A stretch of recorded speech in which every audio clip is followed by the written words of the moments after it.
Salam, saya Winda Lesala Ture. Saya sangat bersyukur bisa kembali berbagi dan sharing kepada teman-teman semuanya. Saat ini saya akan mengulas tentang pembelajaran yang telah saya pelajari di dalam kelas, mengulas kembali materi-materi yang dibahas. Dan kali ini kita akan membahas mengenai sifat gereja.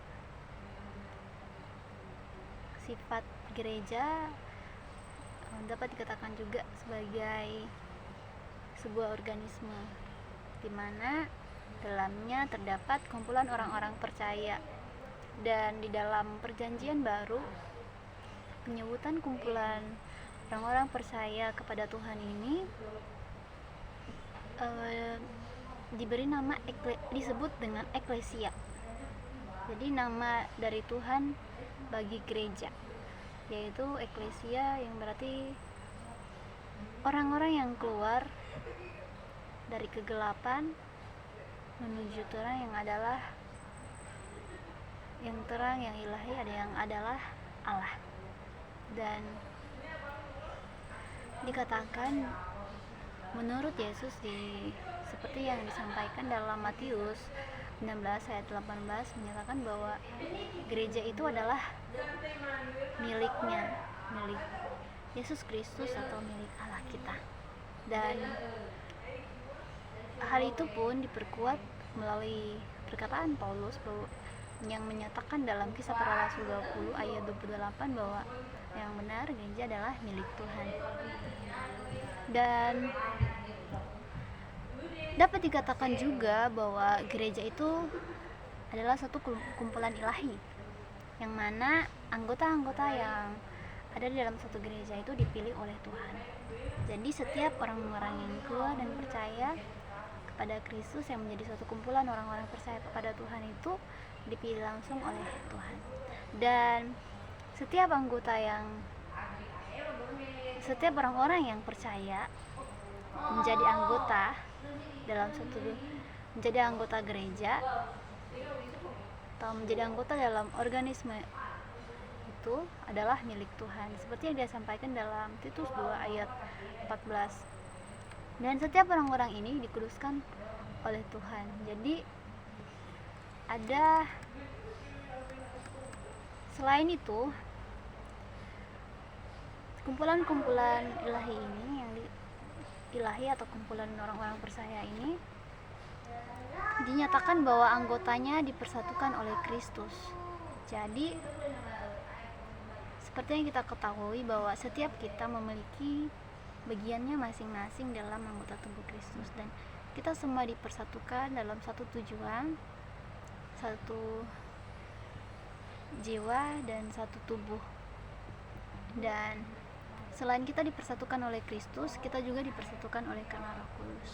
Roh Kudus yang dalam kita menjadikan kita memiliki tujuan dan visi yang sama dalam setiap kehidupan kita. Nah, kumpulan-kumpulan atau suatu organisme kumpulan orang-orang percaya ini memiliki tanggung jawab. Yang pertama, mereka orang yang dapat dipercaya. Jadi orang-orang yang seperti yang kita ketahui bahwa telah dipilih, tentunya orang-orang ini juga dapat dipercaya untuk memimpin atau untuk mengajarkan tentang kebenaran. Jadi di sini orang-orangnya bisa untuk menjadi teladan dalam suatu masyarakat. Dan di sini dikatakan juga bahwa orang-orang ini adalah murid yang belajar kebenaran, di mana kita ketahui bahwa ketika kita menjadi orang percaya, maka kehidupan kita, sikap hidup kita kembali itu selalu berpatokan dengan firman Tuhan yang merupakan kebenaran yang berasal dari Allah. Dan di dalam kumpulan ini kita diberikan tanggung jawab, karena kita kakak dan adik dalam keluarga Allah yang berbagi kasih. Jadi diibaratkan bahwa ketika kita memiliki saudara seiman dalam suatu gereja, dalam kumpulan gereja, maka mereka menjadi saudara-saudara seiman kita, di mana kita saling berbagi kasih, seperti yang dinyatakan dalam Roma 8 ayat 29. Nah, yang kedua, selain kita menjadi satu kumpulan orang percaya, kita menjadi tubuh Kristus. Hal itu berimplikasi terhadap anggota Kristus, di mana hubungan setiap kita dipersatukan. Dan ini teman-teman bisa membacakannya dalam Roma 4 ayat 45. Selain itu, hubungan yang kita peroleh ketika kita menjadi satu tubuh Kristus, yaitu kita memiliki keberagaman. Jadi setiap kita, meskipun kita memiliki keberagaman ini, tapi jangan kita melupakan bahwa tujuannya tetap satu, yaitu untuk kehidupan kita untuk memuliakan Allah.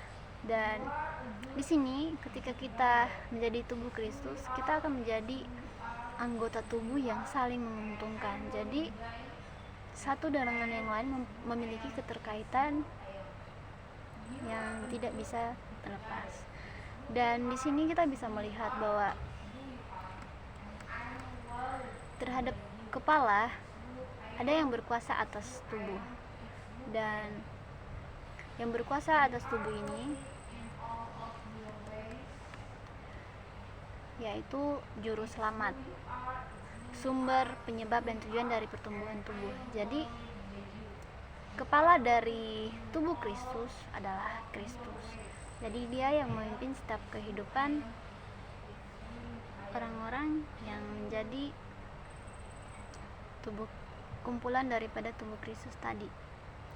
Selain itu dinyatakan juga bahwa gereja adalah pengantin Kristus, di mana gereja dikasihi oleh Kristus. Dan di sini diketahui bahwa kasih Kristus bagi setiap orang-orang percaya itu tidak terbatas ya, bahkan hingga ia mati.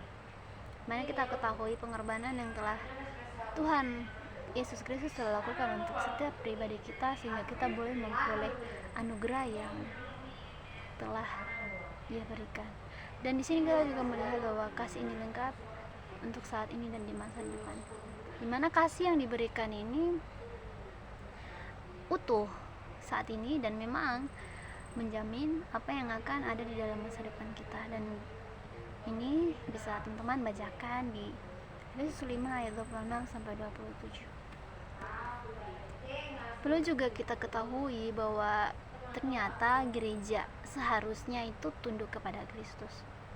Mengapa saya katakan seperti itu? Karena memang ini adalah kasih mutual, kasih yang sebenarnya. Dan dalam doktrin kesetiaan pribadi, dalam setiap pemahaman kita mengenai keagamaan dan kesetiaan pribadi kita, kepercayaan kita secara pribadi, ya kita harus tunduk kepada Tuhan, atau juga disebut dengan patuh, memiliki kepatuhan penuh terhadap Allah. Dan di sini gereja juga kadang disebutkan sebagai bangunan,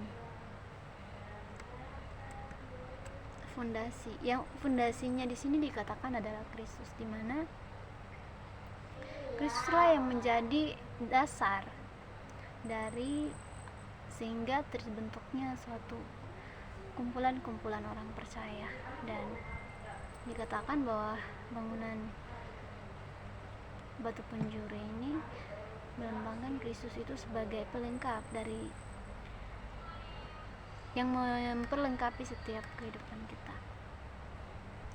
Dan dikatakan juga bahwa ketika kumpulan kita ini di dalam satu, dikatakan sebagai bangunan, bahwa batu hidup untuk pembangunan, di mana satu kumpulan ini membangun kehidupan, membuat kehidupan kita semakin lebih bertumbuh. Dan ini menjadi rumah rohani atau tempat kudus yang ditempati oleh Tuhan. Jadi ketika gereja ini berbicara mengenai bangunan, ini dikatakan sebagai rumah rohani yang membantu kita untuk bertumbuh, dan secara rohani kita juga. Demikian yang bisa saya sharingkan. Terima kasih. Tuhan Yesus memberkati.